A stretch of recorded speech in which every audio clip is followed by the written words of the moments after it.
Hello and welcome to the special support section of Melee's Turnwheel, the sub-series dedicated to talking about the many supports of the Fire Emblem series. I'm your host, Melee Kirby, and today we're going to be taking a look at Chad, Lugh, Raigh, and Cath from Fire Emblem The Binding Blade. I'm excited to talk about these guys because I like them. Generally, I think they're some really cool characters. Lugh, in particular, is probably my favorite character in the game to use. Like, his gameplay, I think, is really fun. I think as bad as mages can be in this game, I think that they're a lot of fun, particularly, Lugh, the fast one. So I enjoy using him quite a lot. And then Cath, I've already talked a little bit about how I've enjoyed Cath's role in the story up to this point, I guess, if you could call it that. The couple of times that you speak to her before she joins you. And I'm excited to see if her supports are on the same level of quality. And yeah, I mean, that's about all I have to say about these guys. I think we can go ahead and get started. This is actually my second time recording this episode. I recorded like half of it, and then I ended up having to scrap it all because I was recording on the wrong microphone. But the good news is that unlike a main episode, if that were to happen, it would basically that would just be completely gone. If that happens in an SSS episode, I have read all the supports. I have formulated my thoughts a little bit better. I can actually speak more clearly about the points that I'm trying to make. So what I'm trying to say here is it's not that big of a loss and is probably going to end up saving me time overall, or at least saving me time towards making a good point. But we'll have to see. Oh, and if I sound a little off, it's because I am trying to be somewhat quiet. I am recording this a little bit later than I normally do in a place that I normally don't. And as a result, I'm going to end up having to be a little bit more quiet, I think. But you guys should still be able to hear me just fine if the Audacity waveform is anything to go by. So anyway, let's stop beating around the bush and go ahead and start talking about our characters for this episode, and we'll start off with Chad. Now, Chad has 5 support partners. He has Lugh and Raigh. All 3 of these guys support each other. Then he has Ellen, he has Cath, and he has Hugh. We'll start off talking about the trio of green-haired orphans. Lugh, Raigh, and Chad all have a very interesting dynamic in this game, I would say. I think that they all complement each other really well. In case anyone's not familiar with their backstory, basically, they all grew up together. And Raigh, at one point, we find out in one of the Lugh supports, he left after Burn started invading, but before the man who kind of took them all in and was helping out the orphans. They refer to him as Father. And it was after Burn invaded, but before their father died. So Raigh has been separated from them for a little bit, but not super long. But prior to that, they all grew up together. Lugh and Raigh are brothers. And then Lugh, at the very least, considers Chad to be his best friend. It's not entirely clear if the feeling is mutual between like Chad and Raigh, if they consider each other to be best friends, but there seems to be like a little bit of animosity there, but also they're like obviously very close and have known each other for a very long time. So I like that dynamic. I think all 3 of them kind of have like different levels of like they're all on this kind of spectrum, right? Where like Lugh is the really easygoing, carefree, innocent one, to the point, at least as far as Raigh is concerned, of being kind of naive and pathetic, to use his honestly rather harsh words. Raigh, on the other hand, is the complete opposite. He's edgy and emo and, brooding, and he's into dark magic, and he hides his feelings, and he doesn't want anyone to be close to him. He's like the typical, like, he's the stereotypical dark mage, what we would see from someone like Tharja later on, although obviously there's a very big part of Tharja's character that is thankfully not present in Raigh's. I'll let you figure out what I could be referring to there. And then Chad is somewhere in the middle, where he's definitely a lot more reserved than Lugh, and a lot less naive, a lot more cynical, but he is not on the same level as Raigh, for sure. And in fact, while I'll talk more about Raigh later, I don't want to get too in-depth into his character, whereas with Raigh, they do kind of act like he's presented as a teenager going through a phase, right? Which I think is very funny. He's not really as aloof as he pretends to be. I mean, he's like 12 or 13, right? He's still a kid. He's not really in this lifestyle the way he pretends to be. Whereas Chad, I think, is less concerned with putting on a front and is more genuinely like, yeah, I have some really deep-seated hatred that I have like to work through. And that comes out a little bit in his support. So his Lugh support is just very cute. He and Lugh are, as I mentioned, best friends, and they just kind of look out for each other a little bit. The support is pretty basic in its structure. They kind of just like spend some time talking about like their history together and things of that nature. Chad is concerned about he knows that Lugh and Raigh are brothers, and he kind of talks a little bit about how he's worried that he's going to end up being the odd one out. And Lugh kind of puts those fears to rest and saying like, no, you're as much of my family as Raigh is. And that's just a very sweet sentiment. And I think Chad, really takes that to heart. It's nice. It's simple, but it's effective at communicating what they got going on. And then the Raigh support is much the same in terms of like it establishes their relationship. It starts the trend that we also see with Lugh of Raigh kind of, pretending to be something he's not, and Chad kind of calling him out on it. Lugh is like right from the get-go. I'm double dipping here a little bit. It's hard to talk about these three characters without like talking about how they relate to each other. So I hope you'll forgive me kind of like jumping around a little bit, but Lugh in his Raigh support is very like immediately just, all right, cool dude. you can do whatever you want. I'm not gonna take it seriously. Whereas Chad plays ball a little bit. He's like, all right, fine. You want me to not be friends with you? Fine. We don't have to be friends. Just shut the fuck up. And there's a little bit of a tension there between them at the start, I would say. But as the support goes on, Chad, pulls back the curtain a little bit, and they have a nice little heart to heart, and genuinely just seem to get along well again. It's a good support. It's mostly good for Raigh, I think, more so than Chad. Both of these supports, I think, the Lugh one, I think, definitely characterizes Chad as like he has very adult concerns and very like he's a little bit brooding, he's a little bit cynical. And I think the Lugh support really hammers home the fact that, like, yeah, he has all these, this trauma that has happened to him. He's gone through a lot. He's very angry. But at the end of the day, he's still a 12-year-old with 12-year-old concerns. Like, will my best friend stop hanging out with me? And I just think that's cute. I mentioned something similar to the, one of the Lilina supports. I think it might have been, who was that? Lilina and... was it Astor? No, that can't be right. I don't remember. But it was something like that. Maybe Boars. It doesn't matter. Anyway, I think that the Chad Lugh and the Chad Raigh supports are both pretty good. They don't do a ton for his character, other than like I said with the Lugh support, kind of setting up that he does have some concerns that would be developmentally appropriate for a kid his age. But I also, I don't think that they really say much else about him, whereas the later supports kind of delve into some more character development. Well, that's not entirely true. The Cath support is also pretty mundane.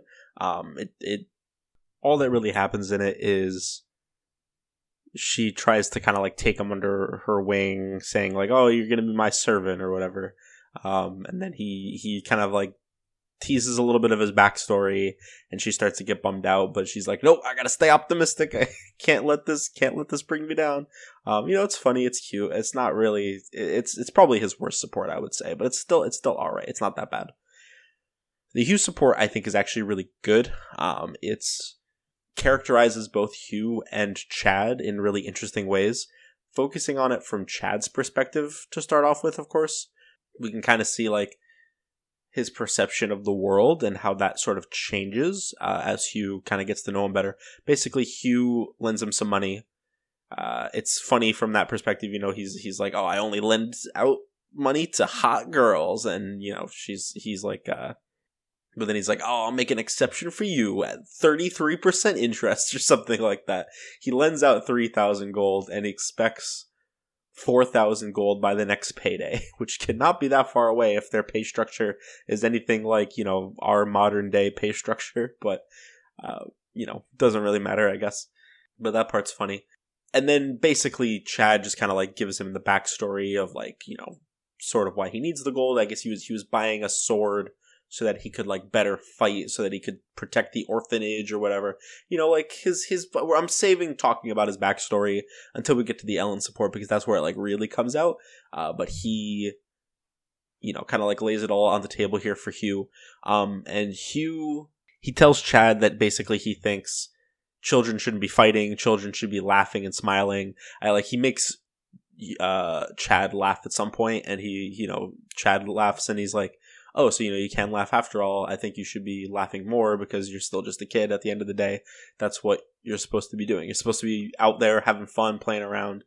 And I think that says a lot about Hugh's character, but more pertinently for right now, I think this moment kind of like really makes Chad take a step back and be like, maybe you're not so bad, because he's really gotten a bad taste in his mouth for adults in general.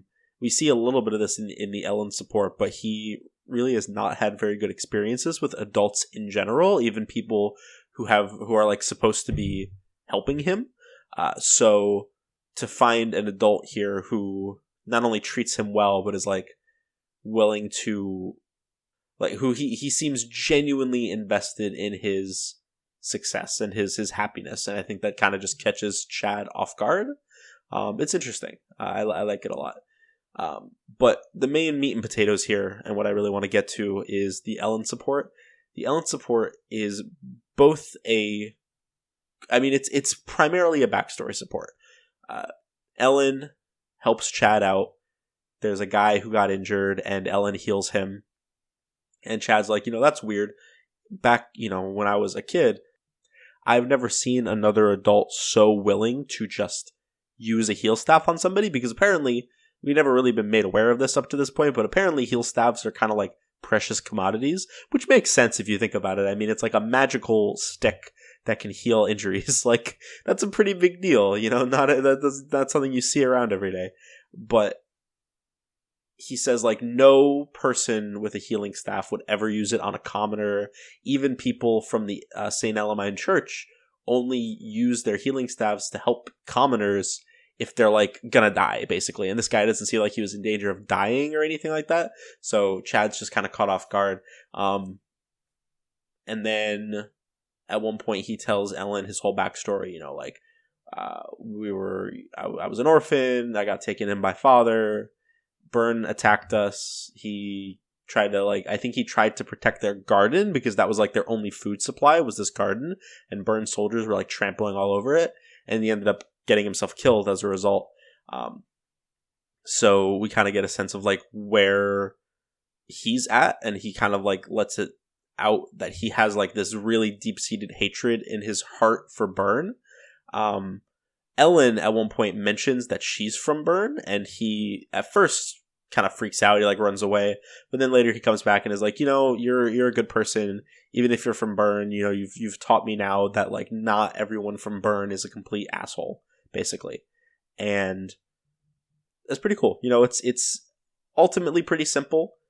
I definitely have seen better backstory supports. This one's a little bit ham-fisted, but it's pretty good. I've also definitely seen worse ham-fisted backstory supports, so it could be a lot worse. I think my favorite with him is probably either this one or Raigh. I'm not really going to get that granular with it. It doesn't matter all that much, but I think overall Chad's a pretty interesting character. He's not one of the best in the game by any means, but he's also just solid all around. I mean, I think this is maybe the first character ever that we've seen in this podcast that I've liked every single one of their supports, and there hasn't been a single bad one. So that's pretty cool, I guess. But yeah, that's Chad. Pretty cool character overall. Can't really complain. I think he's all right. Anyway, next up we have Lugh, and Lugh's support partners are Chad and Raigh, as we talked about, And then he also has a support with Ellen and Hugh. But then instead of Cath, he has a support with Milady. So we'll talk about all of those. We'll briefly touch on the Chad and Raigh. We'll do both of them at the same time because they're both very similar. Basically, Lugh comes up and is just trying to like cheer them up, be friends with him. He's just so genuinely happy. He's just such a sweet, kind-hearted guy. All of his support, this is like a through line between all of his supports. He's just genuinely invested in people and like trying to help. He wants to be as helpful and has as make people's lives as good as he possibly can.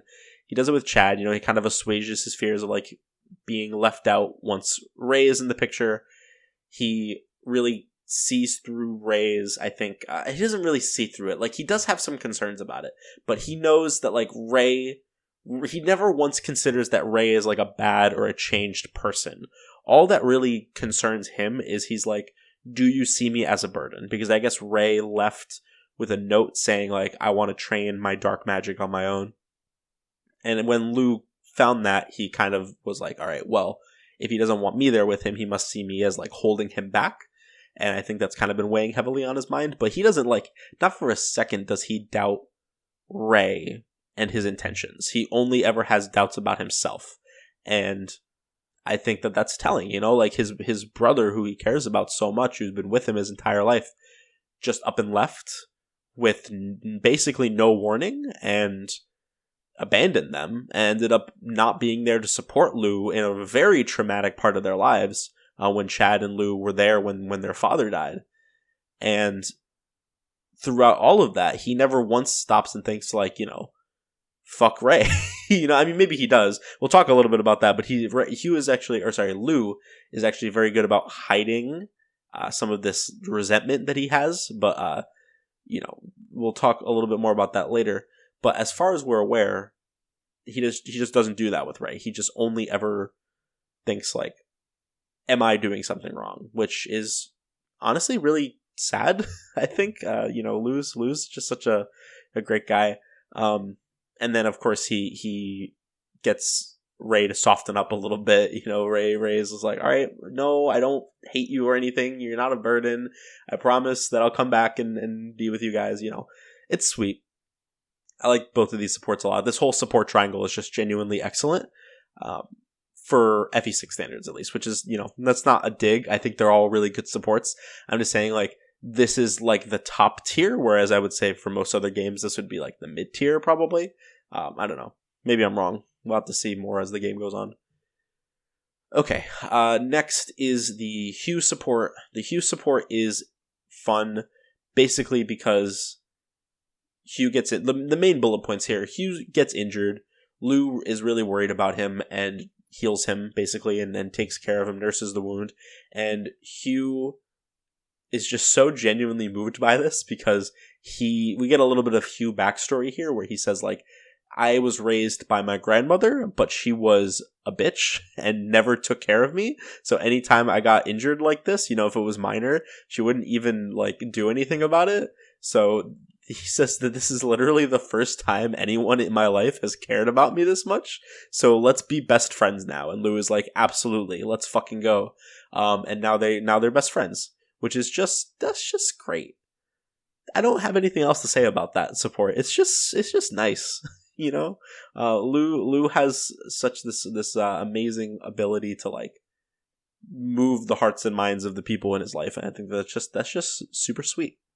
The Ellen support is pretty basic. It's not the backstory support in this one. It's pretty simple.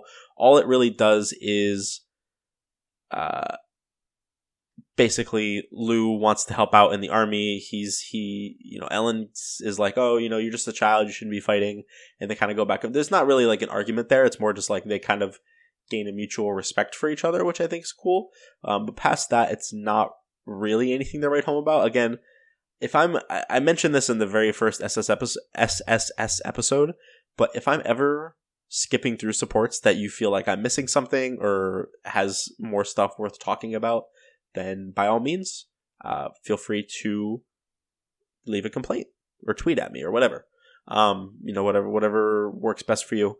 I think by default, all the episodes have like a poll on them now. This is new. It's like you can put polls on your Spotify episodes, and it's like I think there's a default option that's just always turned on. That's like, what did you think of the episode? So you might be able to do something with that. I'm not sure. I could be wrong. Anyway, doesn't matter. I just don't think the Ellen Lugh support was really much to write home about. Okay. Now, the main backstory support for Lugh is the Milady support. Basically, same beats as the Ellen support for a while. Milady gets to know Lugh. They kind of befriend each other. We find out Milady's wyvern's name is... what's the wyvern's name? Give me a second. Triffin. I don't know how to pronounce that, but you can look it up if you want to see it, which I think is I'm not going to get too deep into this, but this is kind of a lost thing that I think the GBA supports do really well. But I think honestly, like for even as early as Path of Radiance, I think they kind of move away from this.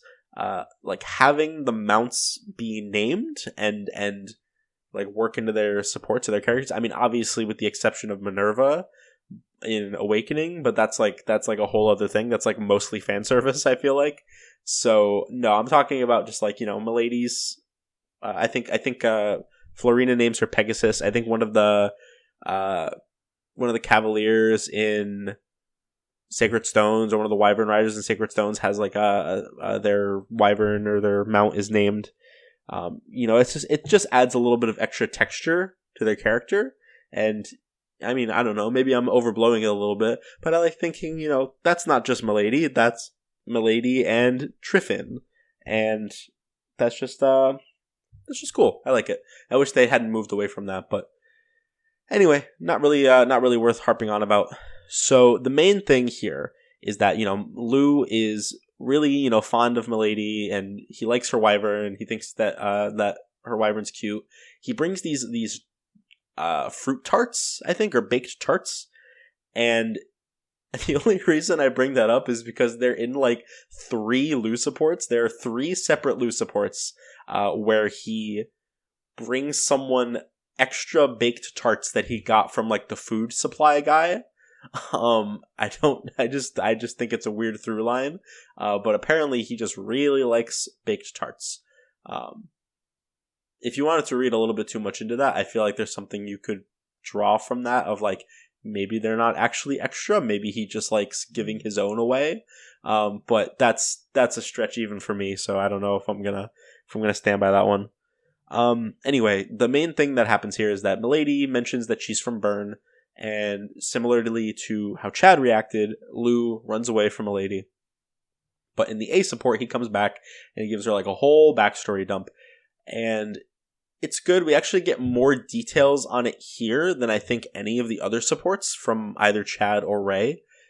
Basically, I've basically given it all at this point, but they were orphans. They were taken in by a man who we don't know his name, but they just called him Father. And when Bern invaded, things became harder for them. That's when Raigh left. And a little while later, their father died. And Chad and Lugh were on their own for a while. I guess the rest of the children were taken in by the St. Elamine Church, which is what we saw back in Chapter 3. But yeah, that's really all there is to it. What I really like about this, though, is I going into this episode, I really was under the impression that Lugh is not like Chad or Raigh, in that he has experienced this trauma, but is ultimately rising above it and becoming like, he's a happy-go-lucky guy. He doesn't have a lot of problems. He's able to keep that kindness in his heart and stave off the hatred and the feelings of resentment towards Bern. But in this support, that's actually revealed to be completely false. He does have these emotions, and in a way, he actually feels more strongly about this than Chad does. I mean, granted, that's a little bit of interpretation on my part, but what he says to Milady here is, because you're on our side, I know you're a good guy. Which, when Chad was talking with Ellen, what he said was, you've shown me that not all people from Burn are bad. And I feel like, that's a very subtle difference in the way they kind of approach that thought process.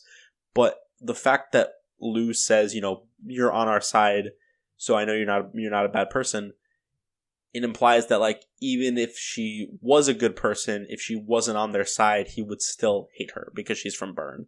And granted, I might be reading into things a little bit too much here, but I don't know. I feel like that's a really interesting direction for this character to take, of like he seems so gentle and sweet on the surface, but he feels this just as strongly as Chad does, maybe even more. He's just way, way better at hiding it, and not letting it get to him, I guess, in the same way, because he does seem to be like a genuinely happy guy.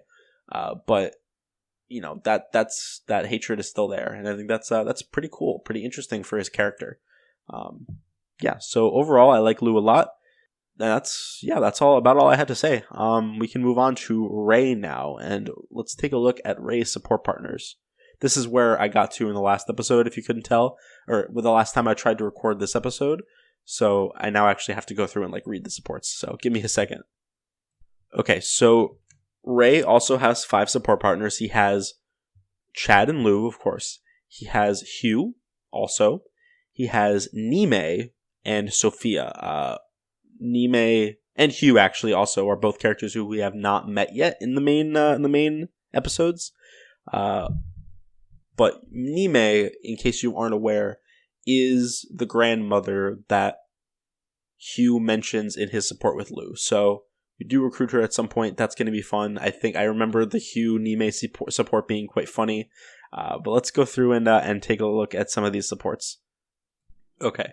So I've already been over the Chad and Lugh supports enough. I don't really feel like I need to go into them any further. They both kind of just highlight that this is not who Raigh really is. He's putting on a bit of a facade to kind of... there's no real reason he's putting on the facade. Even calling it a facade might be a little bit misleading. But basically, he acts way more aloof than he really is. The dark magic thing, though, is something he is legitimately interested in, and the other 3 supports sort of lean into that. I'm not even going to talk about the Sophia support. It's so minimal. There is one thing we learn about Raigh in it, which is that he doesn't like handouts, basically. Sophia tries to give him a dark tome. He says, no, I don't want it. He was saying I wanted it first, and then she just gives it to him for free, and all of a sudden he's like, no, I don't want it anymore because I don't want handouts. And then she kind of just reiterates you're a good person or whatever. It's really basic. It's not, I don't think we need to go into it any further. Now, the other 2 supports, though, I think are really interesting. One of them for more ominous or I guess sinister reasons, and the other one being more comedy based. So the Hugh support is really funny. Basically, I guess at some point in the past, Raigh stole a Nosferatu tome from Hugh. This actually does briefly come up in the Lugh support because Hugh mistakes Lugh as being Raigh, and they kind of get into a kerfuffle about that. But here, obviously, Raigh is around, so he sees Raigh. He's like, "Give me back my Nosferatu tome." He says, "No. You're a mage. You can't even use it. Why are you not just letting me have it?" But eventually, he's like, "Okay, fine. I will give you this gem." This expensive gemstone that is more than enough to buy another Nosferatu tome if you just let me have the book. And he's like, no, I don't want this gem because it's not about the money, it's about my pride. And if you apologize to me, I will just let you have the book. No money required. And Raigh doesn't do it. He's like, fuck you. I'm out of here. I'm not apologizing to you, which I just think is so funny. And it's a really good support. There's not really much else to say about it. I think it characterizes both Hugh and Raigh very well. I'm liking Hugh more and more as I read these supports kind of from the other perspective. But I guess we'll see how I come around on him in his episode. But yeah, so he's that's a pretty good support. Now, the Nime support is interesting for an entirely different reason. Basically, she sees that he is, a kind of a dark mage in training, and she kind of opens his eyes to how complex this world that he's trying to become invested in really is. She, gives him a tome and is like, read this. And he's like, this is in language I don't even understand. And she's like, this is what, the high-level dark spell books are like. You're gonna need to be able to read this. And so he invests himself in studying. What I find interesting about a couple things. First of all, what is it? She, initially, Raigh is like, please teach me how to be a dark mage. And she kind of, gets uppity with him. And he's like, all right, I apologize. I will get down on my knees and beg you, please just let me please let me be your apprentice or whatever. And eventually she says yes. That's how she gives him the spellbook. Towards the end, she asks, what is it that you want all this power for? And he's like, it's not really that complicated. I want to protect the people I care about, and I want to destroy my enemies, basically. And she likes that answer a lot. She's like, well, you're messing around with some really powerful stuff. You could, destroy the whole planet. And Raigh is basically like, I don't care. And Nime is like, all right, okay, bet, let's go. And she's like, all right, well, I'll make sure to make you into a great dark mage or whatever. And I just think that's both funny and very sinister at the same time. So dark magic is a concept that we're going to get a lot more into in FE7 because it's a main facet of the story in FE7. But in this game, it's only kind of hinted at. I've talked about this before. The idea that dark magic is, by its very nature, sort of corrupting and dangerous. Nime, I was going to say she turned out just fine. She is kind of an asshole, but she's clearly not possessed or completely hollowed out or anything like that. So she's managed to maintain her personhood. But a lot of people who mess around with this stuff completely lose themselves in it. And I think it's telling that Raigh throws all caution to the wind and says, the consequences do not matter to me.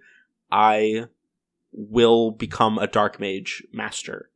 And that's when she's like, okay, I am now going to commit to training you. It's also, it might be being a little bit too generous to say this was on purpose, but I think it's a little interesting, a little strange even, that Raigh is like, I want to protect the people I care about, but then 2 sentences later is like, I would destroy the planet to be better at dark magic. And it's like, well, which is it? If you destroy the planet, you're not exactly protecting the people you care about. I think if you want to be generous and assume that this was done intentionally, you can kind of see this as the tipping point of now he is becoming invested in dark magic for the sake of it. Not for power, not for gain, not for, whatever it is he wants. He just wants to study it because he finds it cool and interesting. And there's a kind of a through line, I think, and it's a little bit hard to say, but at least at this stage in my knowledge of the series, it seems to be an implication that if you go into dark magic to become powerful and to gain power, even if it's for good reasons, like we see with Nurgle in FE7, even if it's for the right reasons, if you go into dark magic to gain power, you will lose yourself. Whereas if you don't, if you're only doing it because, if you're studying dark magic for the sake of studying dark magic, then you're able to maintain yourself. We see that with Cath. We see that with Nime. Arguably Theodore from FE7 as well. Although I don't remember if he is entirely still there. I don't quite remember, but we'll have to see. I'm gonna keep that as my working hypothesis and kind of see where examples of that crop up over the course of the series. Because you see, like Cath, I think the thing was, this is particularly ominous. I actually forgot about Cath's backstory in FE7, Cath is a playable character, and he is Nime's son and Hugh's father. And what we find out is that his mother, Nime, pushed all three of her sons, including Cath, into being dark mages, and along the way, two of them lost themselves. Like, they're gone. Like, they have fully gone into the deep end. And then a little bit later, we find out that Cath died in a snowstorm, I think it was. So ultimately, it's this can be seen as like, okay, well, all my sons fell through as options for like carrying on this lineage of dark mages. Maybe it's time to groom another one. I don't mean groom in like a sexual or romantic way, obviously. I mean like literally like try to train him up from a young age to kind of be more invested in it. I don't know. It's implied, maybe actually I think it's outright stated. I'm not 100% sure that the reason she struggles with Hugh so much and that Hugh, she doesn't treat Hugh well is because he didn't want to be a dark mage. So she kind of like got mad at him. But yeah, we'll see more about how that plays out later. Anyway, I like this support. I think it's good. I think Raigh on the whole actually has really good supports. He's a good character, I would say, actually. He's probably my favorite out of the trio. Which is saying something because I also thought that both Chad and Lugh were also pretty good. So yeah, I think I really enjoy Raigh, and I kind of did not expect that to be my takeaway going to this because first of all, I haven't really touched on this in any of the supports. I mean, I've touched on it, but I haven't really like elaborated on it at all. I really like the concept of the edgy dark mage literally just being an emo teenager.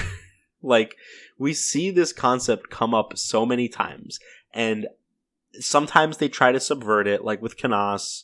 Sometimes they try to just like play it straight, like with Salem, or who's another good example? Peleus. I wouldn't say they do anything interesting with it. Sometimes they play it for comedy, like Odin in Fates, and then sometimes they lean into it, like with Tharja.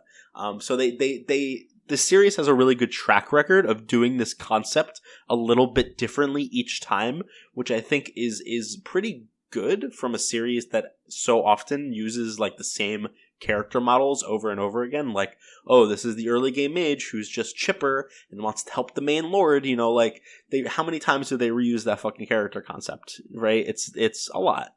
Or the Pegasus sisters, right? Like, how many times do we have the doting and caring older sister, maybe a little bit overprotective? We have the younger sister who's a little bit more carefree, somewhat immature and naive, and then we have the middle sister who's like kind of got a stick in her ass, like not a lot more high strung. Like that's how many times did they recycle that concept, right? So to have a class and a character archetype like Dark Mage that has gone through so many different variations over the course of the series, I think is really cool. And I think that Raigh might be my favorite, or at least like one of the most conceptually interesting, of just like he is a 12-year-old boy who is going through his goth emo phase. And you as the player have the choice of either having him support with Chad and Lugh, and kind of like him realizing that this isn't going to get him what he wants. He wants to be with his family, and him leaning into the dark magic stuff isn't actually going to get him there. Or you can support him with Nime, and now he's suddenly starting to move away from that goal and becoming more invested in dark magic just for the sake of it. And yeah, I mean, I think that's just a neat concept. So overall, I'm a big fan of Raigh, and yeah, I'm interested to see like how he stacks up against the other dark mages. I mean, Salem, as conceptually cool as Salem is, like I love his design. I love the concept of like a defector from the Loptier cult. In terms of his personality, he really wasn't anything that interesting. So I'm definitely looking forward to seeing some of the improvements that the dark mage class has gotten over the course of the series. Okay, so now we have Cath And I'm realizing that this honestly could have been a Hugh episode, because we have another character who literally every character who we've talked about today supports with Hugh. So I could have just thrown Hugh in. I'm pretty sure the only one he has left outside of these four is his Nime support, but whatever. It'll make covering Hugh a lot easier when we get to him. Anyway, Cath has supports with Garrett, who is a character who we have not met yet, Hugh, Chad, Geese, who I think this is our first ever Geese support. Yeah, I think so. And then Bartray, he or she has some pretty cool support options. So let's take a look at some of these. My disappointment is immeasurable, and my day is ruined. Turns out, Cath supports aren't very good, and I honestly probably should have seen this coming because she's not a very popular character. I feel like if she was like actually sleeper, super well written, I feel like a lot more people would like her. But no, I mean, they're not bad. Like so I'm actually just literally going to skip the first two entirely. The Garrett support is good. Well, it's okay, but all of the stuff that it establishes and has like that has I have anything interesting to say about all comes in for Garrett. Nothing really for Cath. So we're just gonna skip that one. The Hughes support is good, but it's just comedy, and it's good comedy, but it's not anything special. I'm just gonna skip over it. It's a good laugh. Go read it if you want, but it's not really anything super noteworthy. The Chad support.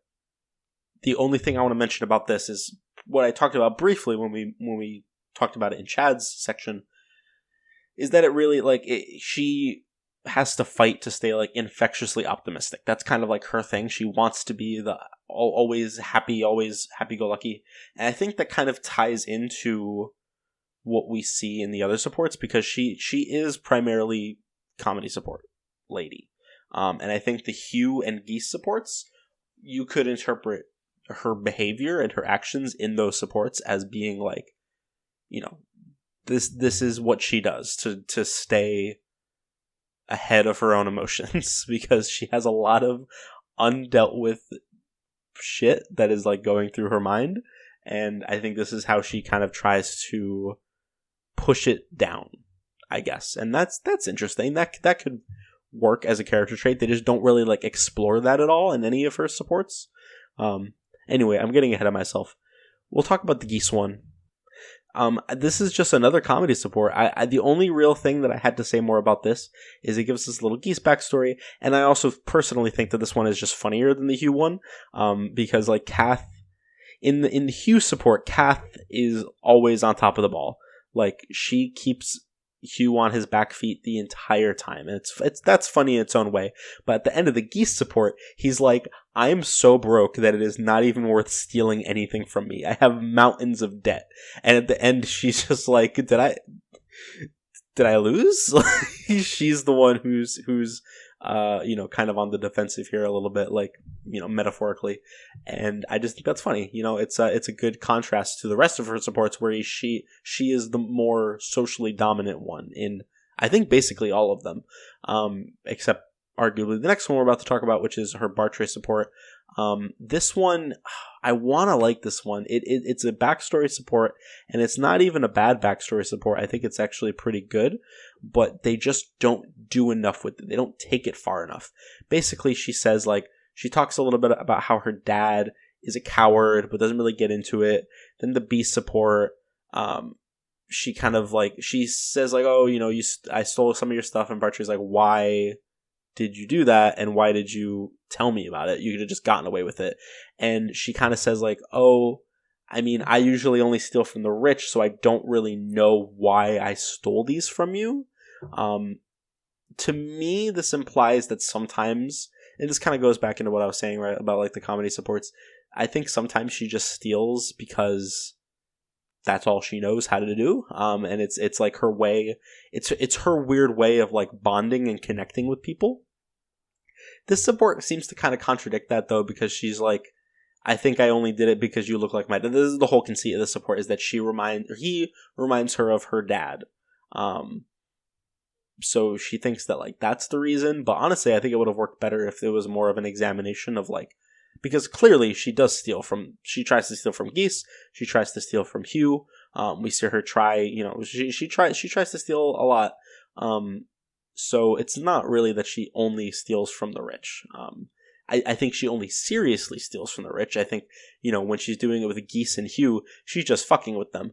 But I don't know. I feel like they could have done with more of an examination of that as opposed to just, like, making it about her dad.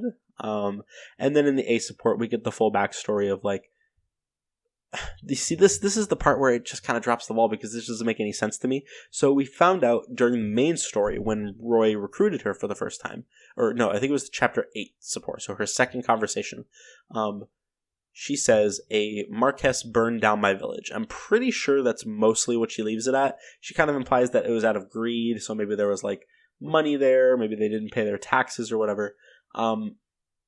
Here she says, they stood there and told us to burn down our own homes, which is weird. I don't know why they would do that. I mean, like, the obvious, like, the thing that my mind jumped to initially is that, like, the soldiers were just, like, having some sick fun. But that's not real. Like, they don't really go into that at all. So it just kind of feels weird, and like it was set up this way exclusively to give her a backstory, because what happens is that, like, the soldiers want them to burn down their own village.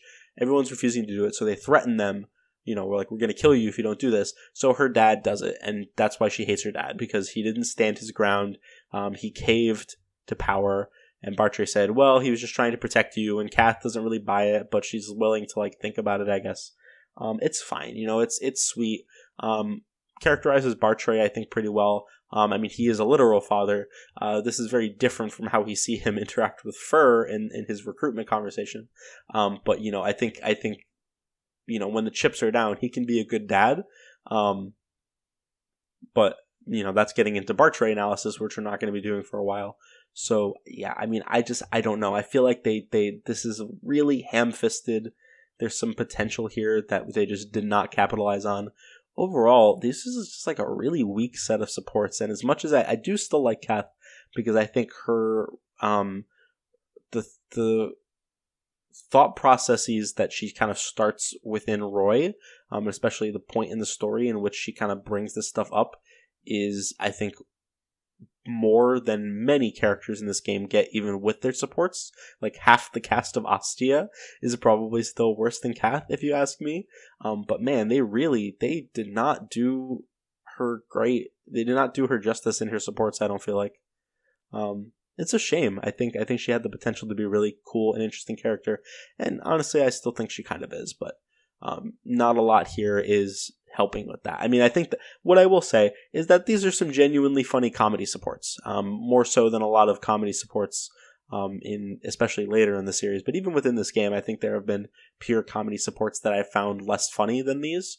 A lot of the Lot and Wade ones, I think, in particular, come to mind, or mostly the Wade. I guess also the Allen ones. Anyway, she's an alright character. She's pretty good, I would say. And yeah, those are the 4 characters that I wanted to talk about today.